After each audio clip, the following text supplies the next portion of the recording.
Nightmare Moon's Interrogation by TheAnimerican. The Interrogation. As the guard regained consciousness, he found himself on the floor, tied up. He struggled and squirmed to break free, but his efforts were in vain. As he waited for his vision to clear, he tried to observe his surroundings as best he could.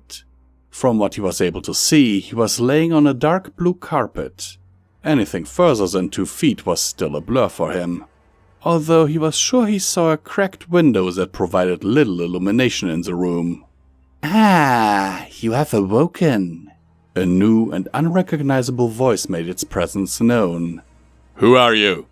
the guard questioned. "I am Major of the Royal Guard." "Oh, I know very well who you are, Major." The female's voice can be described as appealing, but it also gave cold chills to the guard. "Then explain yourself. Who are you? Why am I here?"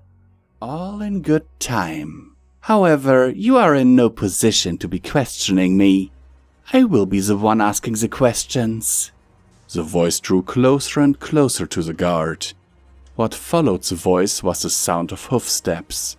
Soon, the guard was able to see a taller figure, but was not in range for a clear vision. "As you know, today is the day of the summer sun celebration.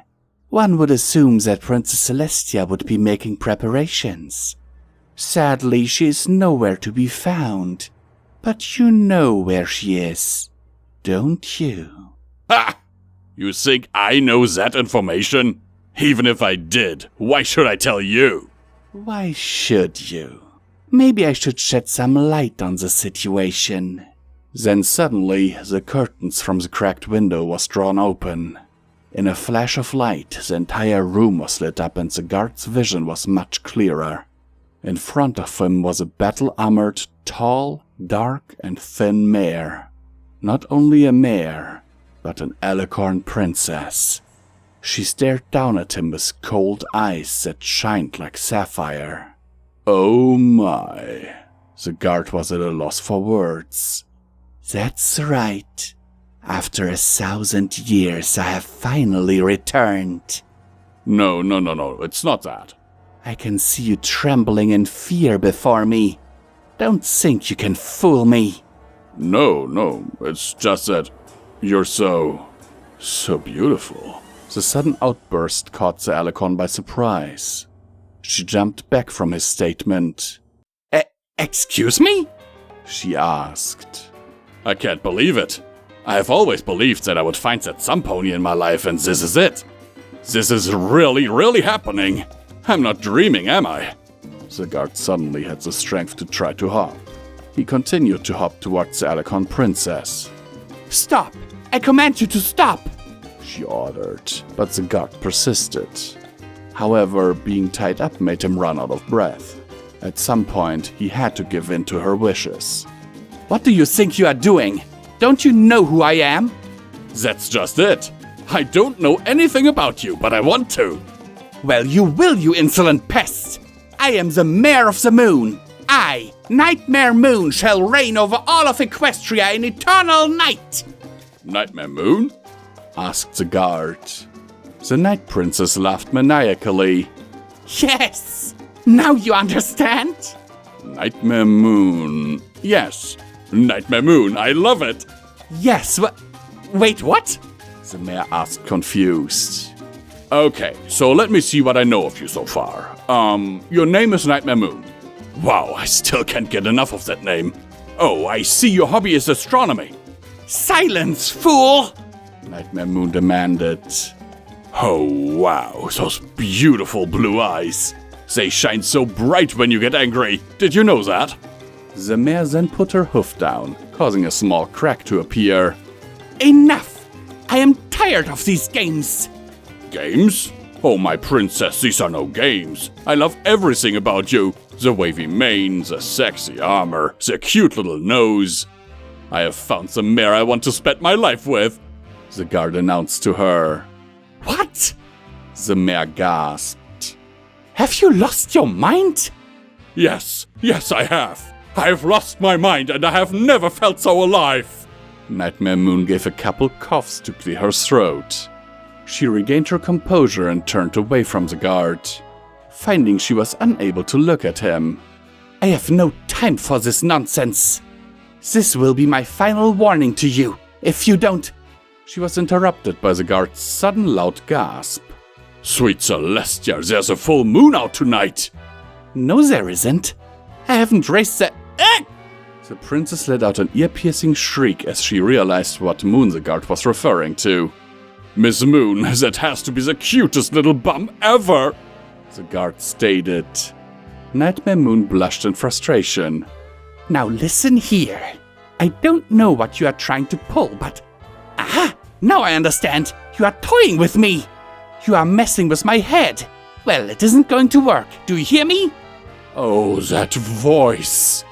The guard said as if he was in a trance. It is just so dreamy. I could listen to you all day long. A moron.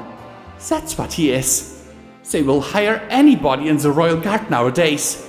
A lot has changed in 1,000 years. An exhausted princess thought to herself. I have a lot to make up for the time we haven't been together, but the past doesn't matter. What matters is the here and now. I will follow you to the gates of Tartarus if I have to. Kiss me, my princess. Kiss me now. After the god expressed his feelings, the Mare of the Moon stood tall with her eyes shining bright. Enough! Her voice echoed as the wind began to swirl around them. I have had it with you. Where is Princess Celestia hiding? You will tell me now! The guard pouted. Oh, who cares about that overrated sunbutt? I do! The princess shouted. Oh, okay, she's hiding in the mountains near the castle of the two sisters. The wind died down and the iris of her eyes began to reappear. Ah, of course. I see she wants to settle this where it all began. Nice to know that dear sister hasn't forgotten me. Oh, princess, the guard sang. I've told you what you wanted to know. Can't I be rewarded with a kiss? The princess rubbed one of her forelegs with the other. She sat with blush in her cheeks and a small smile. Well, a little kiss wouldn't hurt. Author's note. I really loved the skit and I hope you all enjoyed this little parody. The link to the original video is provided below if you want to take a look at it yourself. Thank you and I hope you enjoyed.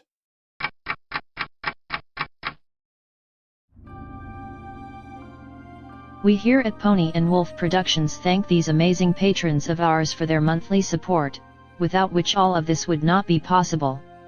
We sincerely appreciate it and every dollar helps, is needed, and will be used to keep us going to produce audiobooks for your continued enjoyment. It is, now more than ever, important that you support your favorite creators if possible, due to YouTube changing in a way that is not very friendly to content creators. Especially small content creators, like us. In recent months, the names you see on screen have enabled Midnight and Visual Pony to keep going and only having to sell off part of their belongings to not end up on the street. As an incentive for everyone, Visual Pony has broken a vow and has promised to read and record Fallout Equestria, Murky number 7, should the monthly support reach $1,500. To be clear, this is the absolute minimum amount needed to keep the apartment and all bills paid without starving, while a production of this size is ongoing. The estimated time for this production would be 3 to 4 years, but people already said that Project Horizons was impossible to do, right?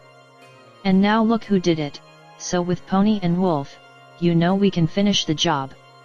For further information on how to support us, please have a look at the description of this video, as there are also other ways, like our merch store.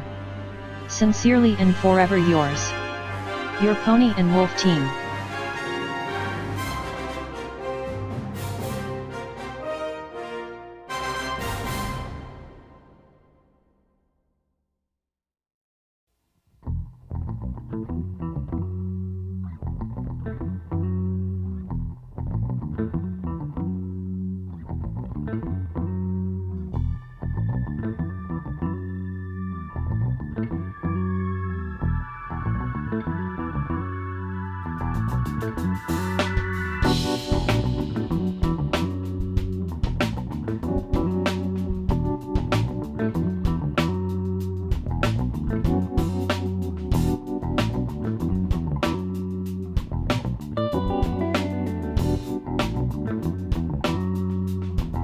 Bye.